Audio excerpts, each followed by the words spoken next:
श्रीमती रेखा गुप्ता जी से वे अपने संबोधन के लिए पधारें।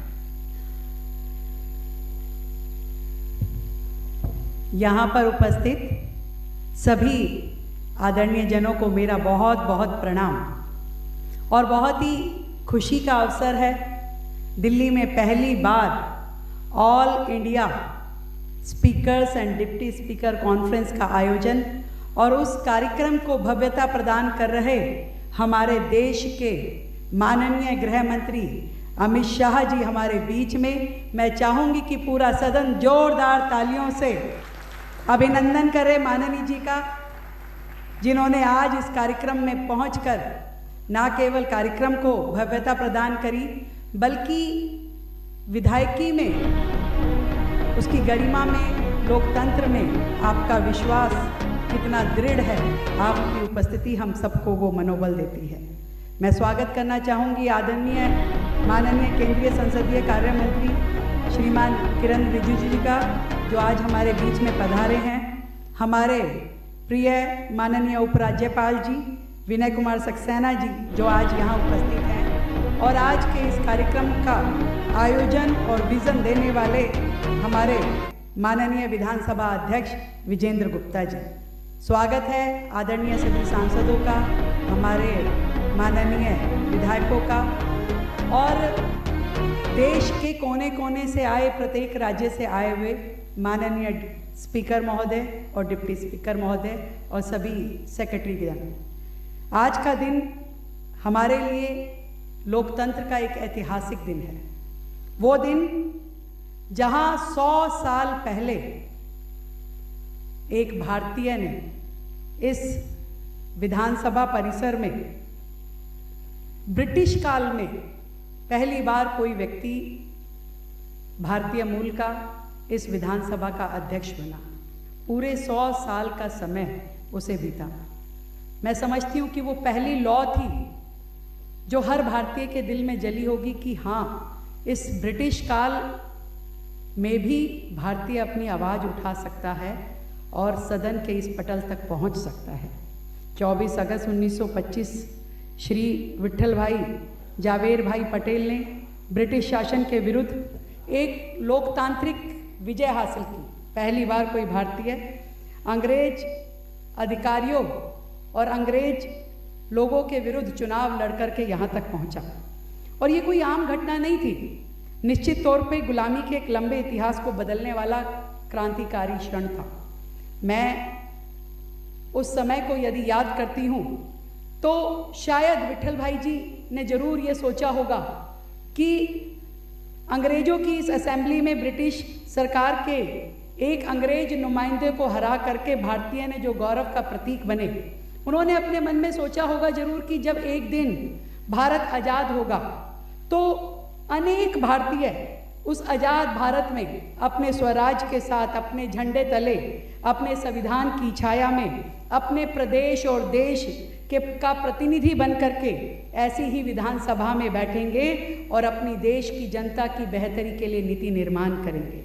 आज श्री विट्ठल भाई पटेल जी ने जिस तरीके से केंद्रीय विधानसभा के अध्यक्ष रूप में कार्य करते हुए संसदीय गरिमा और अनुशासन का उच्चतम स्तर प्राप्त किया, हमारे लिए, सबके लिए वो एक प्रेरणा का प्रतीक है। उनकी कानूनी समझ और विधायी कार्यों का ज्ञान के साथ साथ उनकी निष्पक्षता भी विरोधी पक्षों को भी इतना उनके प्रति भावपूर्ण कर देती थी, कोई उनके निर्णयों में आलोचना कर ही नहीं सकता था। ऐसी विशिष्ट विभूति जिन्होंने भारत को गुलामी के काल से ही सही मायनों में मदर ऑफ डेमोक्रेसी बनाने की दिशा में काम किया, हम सब मिलकर उन्हें प्रणाम करते हैं। उनके जीवन की गौरव गाथा की प्रदर्शनी यहाँ पे लगाना, डॉक्यूमेंट्री दिखाना, उनके जीवन को समर्पित डाक टिकट को जारी करना और उनके महत्वपूर्ण योगदान को जन जन तक पहुँचाना का ये प्रयास, ये कार्यक्रम अपने आप में बहुत ही मायने रखता है। मैं विशेष रूप से धन्यवाद करती हूँ, अभिनंदन करती हूँ आदरणीय गृह मंत्री जी का, जिन्होंने इस कार्यक्रम में शामिल होकर के अपनी गरिमामयी उपस्थिति से हमको कृतार्थ किया। आज जब हम देखते हैं कि आदरणीय गृह मंत्री जी सदन में लोकतंत्र की आवाज बनकर के प्रस्तुत होते हैं। आज उनकी हर बातचीत तथ्यपूर्ण होती है, तर्क संगत होती है और संविधान संगत होती है। उन्होंने इस लोकसभा सदन को अपने मायने दिए। धारा 370 हटाने का निर्णय हो या नए कानून लाने का निर्णय हो, और या फिर अभी राजनीति को शुचिता देने के लिए आपने इस मानसून सत्र में जो कानून लेकर के आए, ये पूरे सदन को उन कानूनों को बनाने की ताकत देता है सदन, कि जब आप जनता के हित में, देश के हित में निर्णय लेते हुए आगे बढ़ते हैं।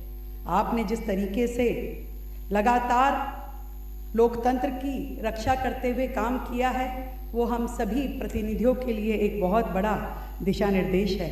आपका वैदिक ज्ञान, विधायी कार्यों में आपकी गहन समझ और देश के लिए समय समय पे आपने जिस तरीके से प्रभावी वक्तव्य दिए, वो ना केवल देश की सरकार और देश की संसद का, देश की जनता में बेहतर विश्वास पैदा करता है।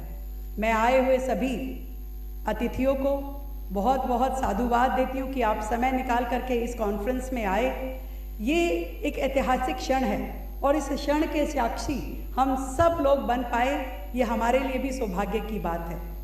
दिल्ली विधानसभा में पहली बार ऐसा उत्सव और नए नए कार्य जो पिछले 6 महीने में हमने इस विधानसभा को, चाहे सौर ऊर्जा पे लेके आने का कार्य हो, चाहे इसका ई विधान हो, और चाहे हमारे पूरे सचिवालय में ई फाइलिंग हो, पारदर्शिता के नए आयाम इस समय सरकार लाने में लगी है।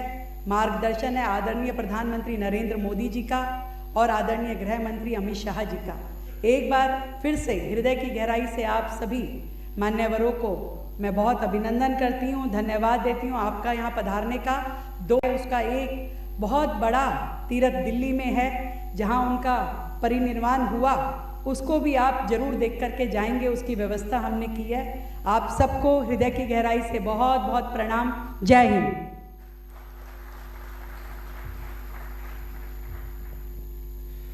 आभार माननीय मुख्यमंत्री श्रीमती रेखा गुप्ता जी का। अब मैं निवेदन करूंगा दिल्ली के माननीय उपराज्यपाल श्री विनय कुमार सक्सेना जी से, वे इस अवसर पर अपने संबोधन के लिए पधारें।